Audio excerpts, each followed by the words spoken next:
بسم الله الرحمن الرحيم الحمد لأهله والصلاة على أهلها أما بعد قابل صد تعظیم و تکریم حضرات اساتذہ کرام اور حکم صاحبان اور چمنستان سراج العلوم کے نوشگفتہ کلیوں، آج میری تقریر کا عنوان مناقب عمر ہے۔ عمر فاروق رضی اللہ عنہ عظمت اسلام کے ستون تھے۔ آپ کی خلافت اسلامی فتوحات و ترقیات کا نشان تھی۔ عمر فاروق کا اسلام لانا، مکے سے ہجرت کرنا اور عہدہ خلافت پر متمکن ہونا مسلمانوں کے لیے خیر و فلاح کا ضامن تھا۔ حضرت عبداللہ بن مسعود رضی اللہ عنہ فرماتے ہیں، کان اسلامہ فتحا وکانت ہجرتہ نصرتا وکانت امامتہ رحمتا۔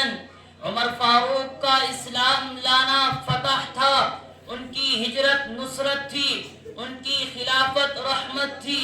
فاروق اعظم کے مسلمان ہونے کی حضور نے دعائیں مانگی تھی، انہی دعاؤں کا کرشمہ تھا کہ عمر کشاں کشاں در اقدس پر چلے آئے اور دولت ایمان سے مالا مال ہو گئے۔ رسول اللہ صلی اللہ علیہ وسلم یوں دعا فرمایا کرتے تھے، اللہم اعز الاسلام بأبی جہل بن ہشام او بعمر بن الخطاب۔ اے اللہ، اسلام کو عزت دے ابو جہل بن ہشام کے ذریعے یا عمر بن خطاب کے ذریعے۔ حضور کی دعا حضرت عمر کے حق میں قبول ہوئی، فَأَسْلَمَ ثُمَّ صَلَّى فِي الْمَسْجِدِ ظَاهِرًا۔ چنانچہ وہ اسلام لے آئے اور خانہ کعبہ میں علی الاعلان نماز ادا کی۔ جب مکے سے مدینہ ہجرت کرنے کا وقت آیا تو حضرت عمر سب سے پہلے خانہ کعبہ میں آئے، خانہ کعبے کا طواف کیا، پھر مجمع کفار کو مخاطب کر کے فرمایا کہ مکے کے کافروں، اے مکے کے مشرکوں، اے مکے کے ظالموں، میں اس وقت ہجرت کر رہا ہوں۔ یہ نہ کہنا کہ عمر چھپ کر ہجرت کر گیا، ہم کو اطلاع نہ دی۔ سنو، جو اپنی بیوی کو بیوہ، اپنے بچوں کو یتیم کرنا چاہتا ہے وہ آئے اور عمر کو روکے، لیکن کسی کی مجال تک نہ ہوئی کہ وہ عمر کی طرف قدم بڑھانے کی بھی جرأت کرتا۔ حضرت عمر کا دور خلافت اسلامی آن بان شان و شوکت کا دور تھا، فتوحات کا ایک سیر رواں تھا جو برابر بڑھتا ہی جا رہا تھا۔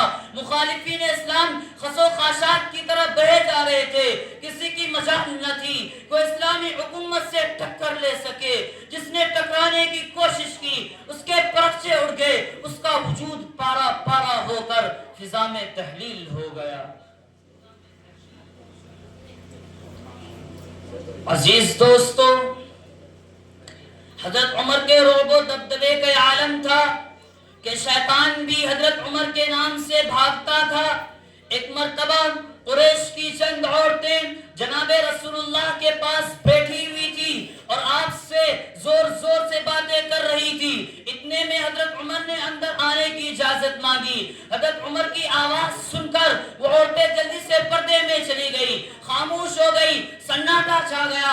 حضرت عمر اندر آئے تو اللہ کے نبی علیہ السلام مسکرا رہے تھے۔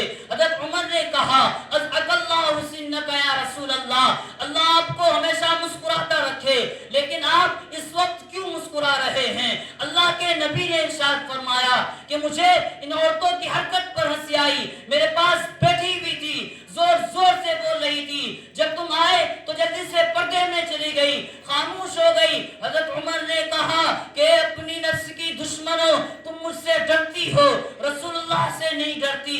عورتوں نے کہا، ہاں آپ سخت ہیں۔ اللہ کے نبی علیہ السلام نے حضرت عمر سے فرمایا، قسم ہے اس ذات کی جس کے قبضے میں میری جان ہے، شیطان جب تم کو کسی راستے پر دیکھتا ہے تو دوسرے راستے پر چلنے لگتا ہے۔ حضرت عمر نے اپنے 10 سالہ دور خلافت میں بے شمار کارہائے نمایاں انجام دیے۔ آخر کار وقت موعود یوں آیا، آپ کی شہادت کی دیرینہ آرزو پوری ہوئی۔ اللہ نے ایک بدبخت ابو کے ذریعے آپ کو دولت شہادت سے سرفراز فرمایا۔ وما علینا الا البلاغ۔